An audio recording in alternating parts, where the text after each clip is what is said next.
It's an ambitious project, and that's what really drew me in. But I think actually first and foremost, it's Merce Cunningham's choreography.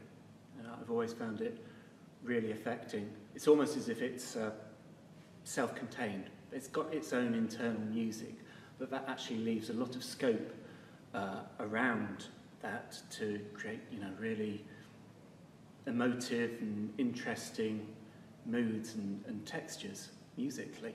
And then coupled with that, you've got Jeannie Steele, who worked with Merce for many, many years. Very impressive resources of Rambert and the new home. Say, fantastic dancers. So you look at it and just think that's going to be a very good Merce Cunningham event.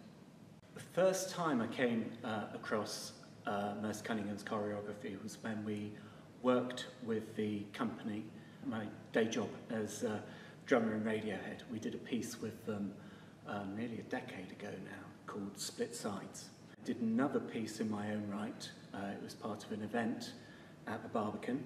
On both occasions I met Merce briefly. He struck me as a very kind and gracious man. A really overriding sense of it was from the company, working with the company themselves, because they seemed to be very much an extension of him. They had the bar set very high in terms of the excellence that they wanted to achieve.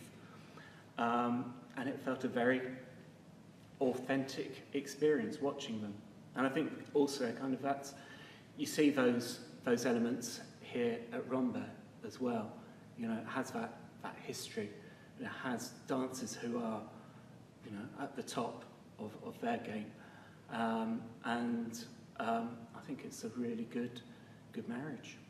It's a collaboration with Adam Ilhan and Quinta, who I've worked with a number of times. This is the first piece that we've actually gone into a room with a blank slate and just batted ideas back and forth between us, and that's what the piece has grown out of.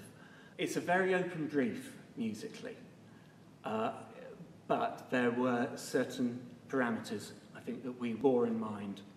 Most Cunningham pieces, they're very self-contained.